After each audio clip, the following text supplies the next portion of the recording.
it's been, it's been a fantastic season for us so far. Obviously, we're coming back off the back of the Giro win, obviously off the back of the Tour and the Vuelta last year. And the race this year, I think, is going to be an exceptional one, because it's pretty clear that this race is a race of two halves, really. There's the first half of the race, which is all about the flat, the wind, the cobbles, the rain, the team time trial to get through to the first stage. And of course, after that, we then hit that very hard second week, where the dimension and the nature of the race will change quite dramatically. But I think it's taking stock of the first, get up to the first rest day, take stock of the situation, and then go from there. And as far as the team and choosing the team, obviously, Chris is here leading the team. Pretty exceptional what he's done in terms of his record in Grand Tours of late, and here to, as everybody knows, try and win a fifth Grand Tour, Giro Tour back to back. But that doesn't happen without a fantastic team to support him and work with him.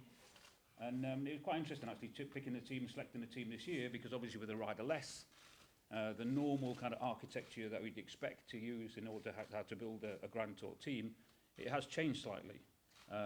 So we thought quite long and hard about the balance of the team and how we selected a team. But I must say, I'm in a very, very privileged position to be able to choose from an incredible roster of riders, and these guys in particular. I think, we'll do this race absolutely proud. It's interesting, I think, when you look, there's 4 of the guys who are over 30 and have ridden, I think, 56, 57 Grand Tours between them, so massively experienced. I think Luke Quato, 28, again experienced, been in tour-winning teams.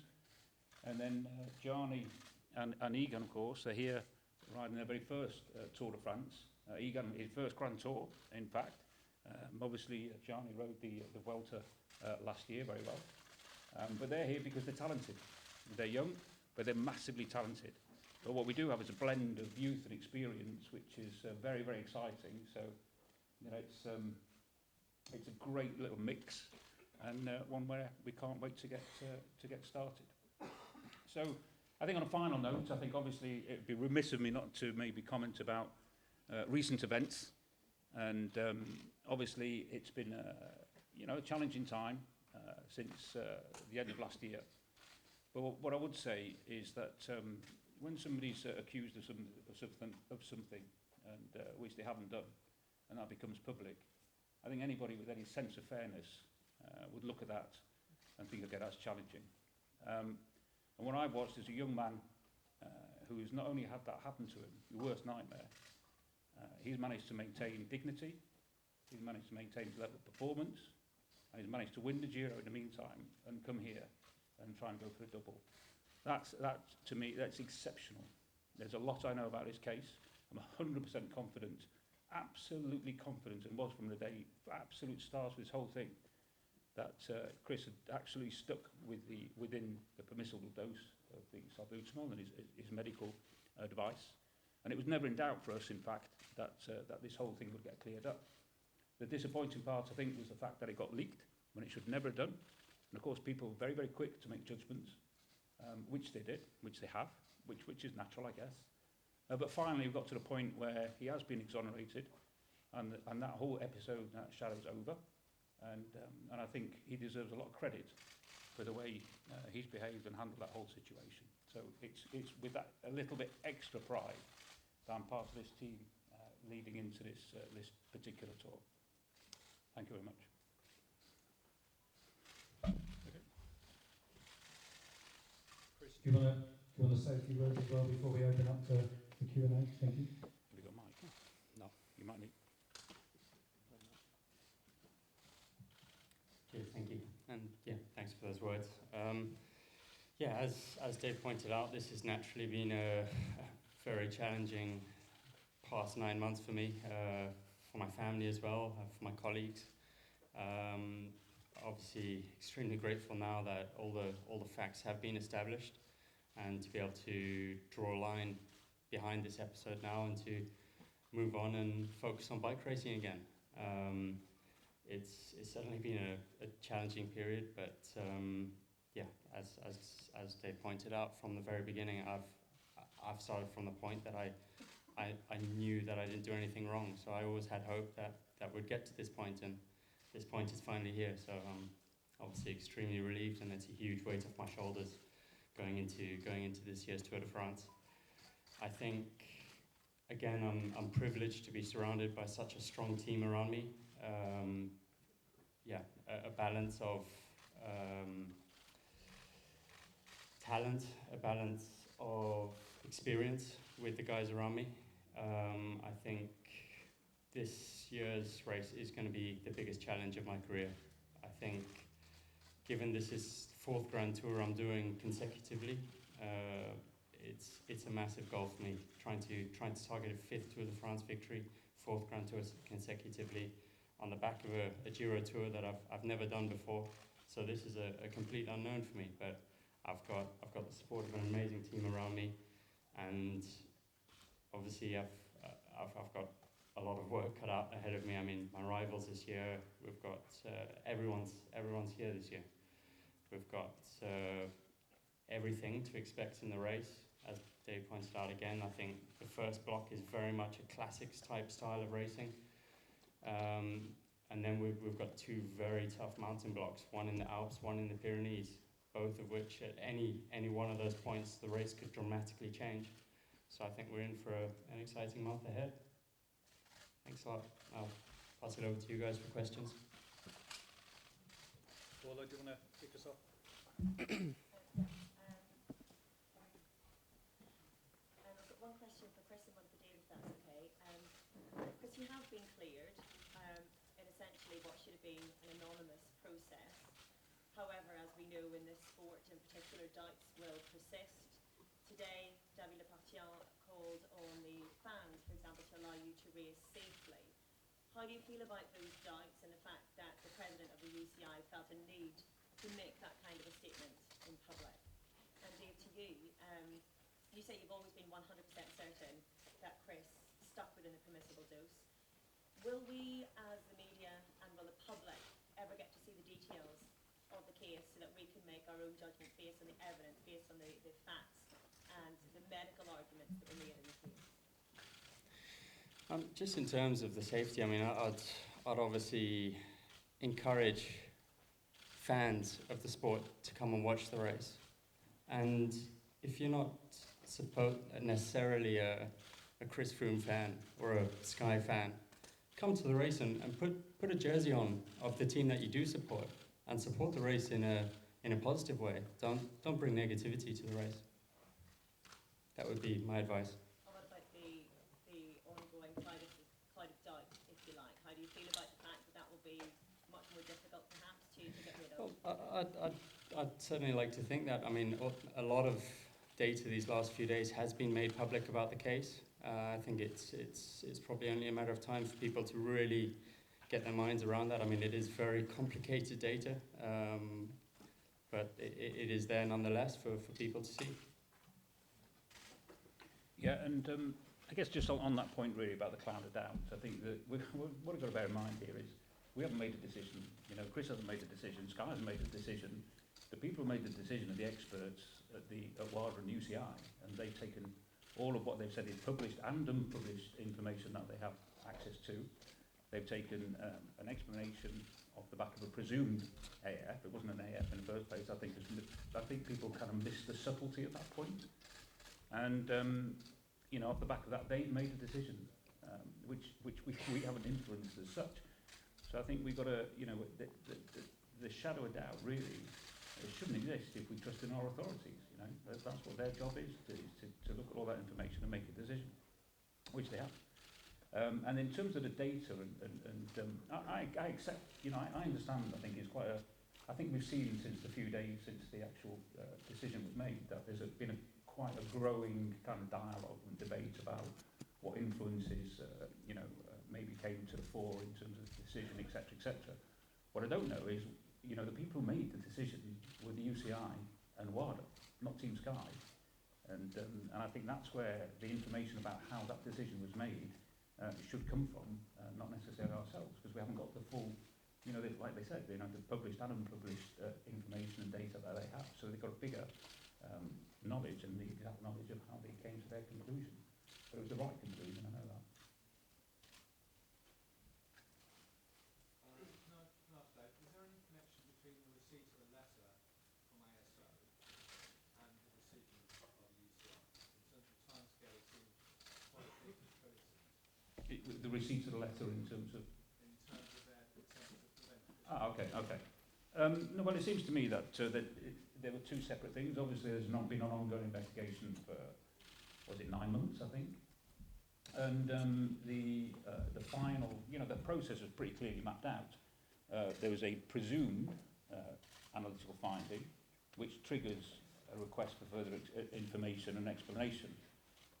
At that point, there is no AAF, as was widely reported. It was a presumed AAF. That information then, explanation is put forward, and either that presumption is dropped and it's incorrect, or it takes a step forward. And in this case, the explanation was provided only a few weeks ago, in fact, the full explanation, and then the case was dropped. I think in the meantime, I think the ASO, I mean, they can speak for themselves, but it seems to me that the UCI and the ASO were working hand in hand. I certainly hope not. You know, it seems to me that what happened was that the ASO committed before the end of the year, really, to trying to get a decision before the Tour de France, and I think they were pretty vocal about that position. And I think when we started to get close to the start of the Tour, they wanted to try and make a decision, do something within their own power, as it were, to try and address that. And I think that's what they did. But I don't think it had anything, I think it was independent, if you like. Well, it was independent of the UCI's action, as far as I'm aware.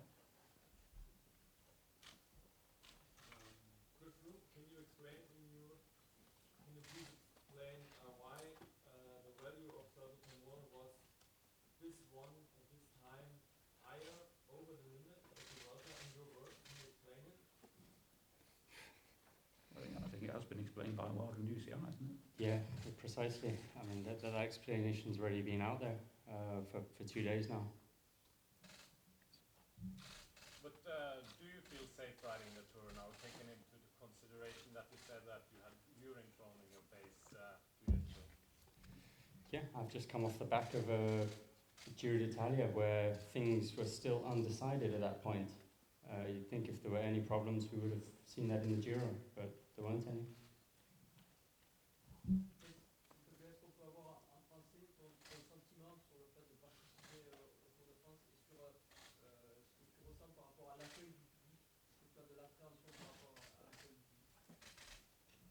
Oui, bien sûr, je suis très content d'être ici avec mes équipiers.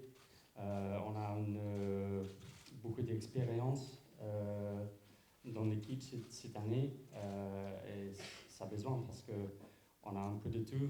Pendant ces 3 semaines d'avant, on a la première partie de la course qui est plus, comment ça s'appelle, explosive comme les classiques, et le deuxième part dans la montagne. Les deux sont très durs et on peut voir que la course peut changer entre les deux. Donc je suis très content d'être ici, je suis prêt pour les prochaines 3 semaines et j'ai beaucoup de confiance avec mes collègues.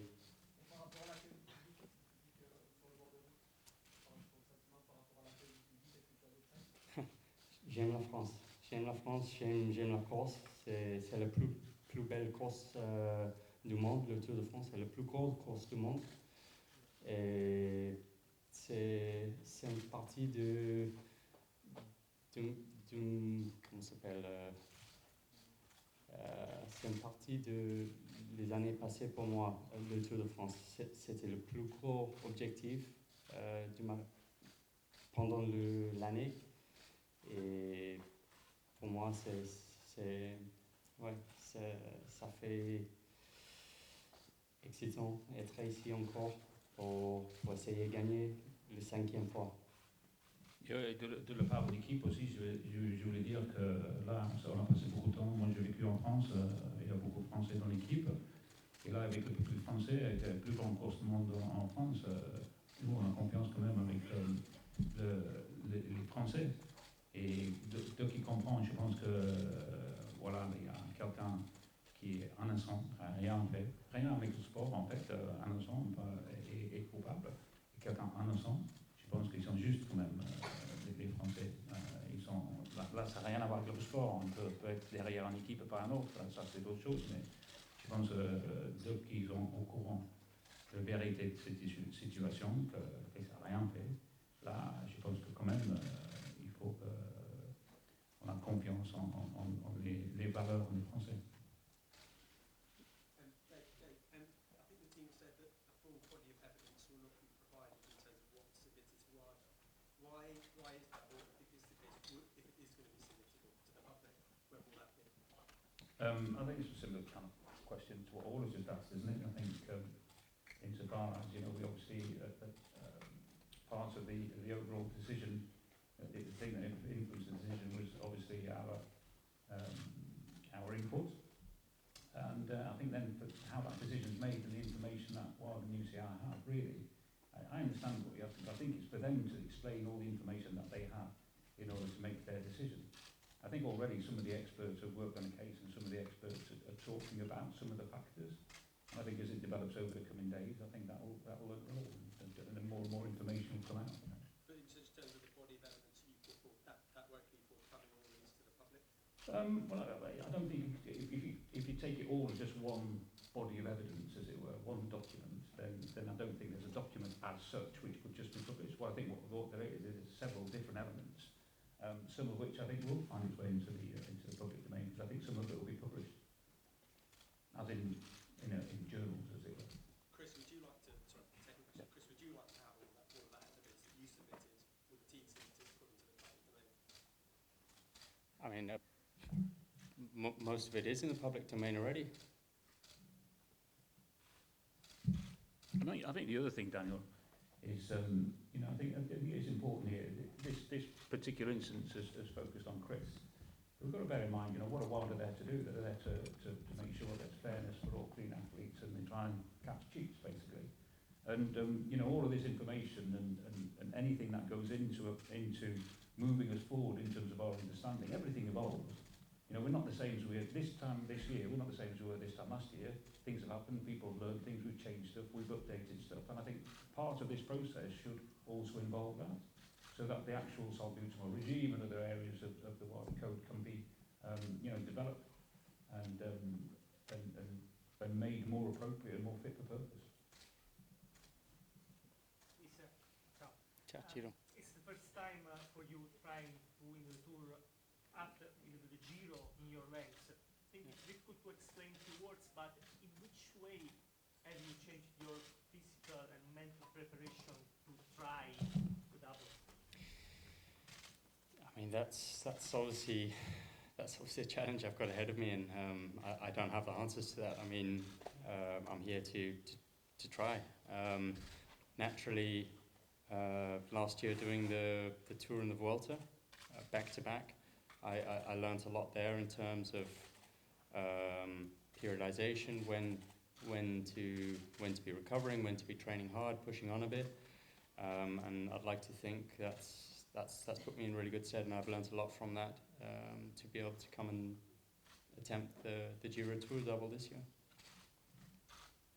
Chris, in February you said that people would understand your case when the fact was presented. Yeah. Do you think people understand it now? I think certainly people are getting there as more of the information has been published over the last 2 days. As I said at the beginning, I think it might take time for people to get their heads around a lot of the science, because it is very technical data, and as we've seen already from the responses, it's not easy to understand, but that data is available, and as I said from the very beginning, as soon as people understand that more, I'd like to think that understand my reasoning to continue racing, knowing that I've done certainly nothing wrong. This is Froome. To what extent do you think this salbutamol case has been damaging for your reputation? Of course, course, it's been damaging. So now, as it is right now, I'm just happy to draw a line in the sand and move on, focus on bike racing, what I'm meant to be doing. Last couple before we move on, yeah, at the back. Ouais. Est-ce qu'aujourd'hui vous vous sentez dans une situation complètement confortable, quelques jours après la décision de l'UCI, ou est-ce que vous sentez quand même un petit peu mal à l'aise par rapport à cette atmosphère un peu étrange avant le début? Donc pour nous, je pense que l'atmosphère ici, c'est très bien. On a l'habitude quand même. C'est pas nouveau pour nous d'être sous pression. Ça fait plusieurs années, c'est pareil. D'autres raisons peut-être, mais c'est toujours pareil. Alors je pense que pendant les années, on a appris de rester gardé, mais vraiment ciblé sur le course et d'essayer de ne pas être avoir trop de distractions autour de nous. Et c'est clair que le fait que Chris est totalement blanchi, c'est exonéré, c'est une situation quand même bien. Alors pour nous, ça ne change pas grand-chose. Plutôt pour nous, c'est le fait qu'on va essayer de gagner le Tour de France encore, essayer de faire le doudou. Et ça, c'est vraiment le sentiment qu'on a, c'est on est excité pour faire une course. Ça, toutes les autres choses, ça ne prend pas.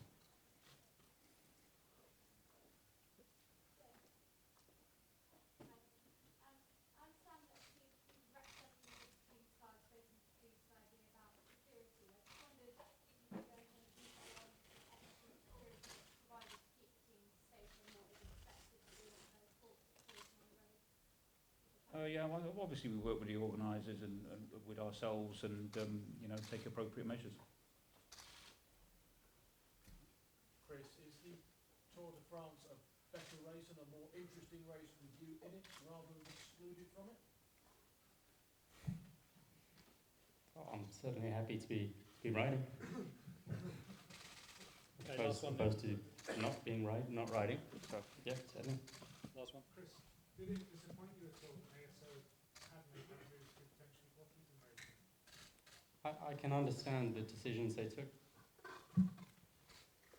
Okay, one very last one there, and then we'll. You had a couple of stressful periods the last years. Do you feel that the period of controversies, which has raised critics, is over now? Or do you fear there's more to come? There's critics that will leak more things, data or anything else? As I said, I'm drawing a line in the sand here, and I'm focused on the 3 weeks of racing ahead of me now. Yeah. Okay, guys, we're going to split and go outside. We'll just do some stage photos in front of the Team Sky bus, and then, as you know, we're going to break into some breakout sessions. So if you want to make your way outside, the riders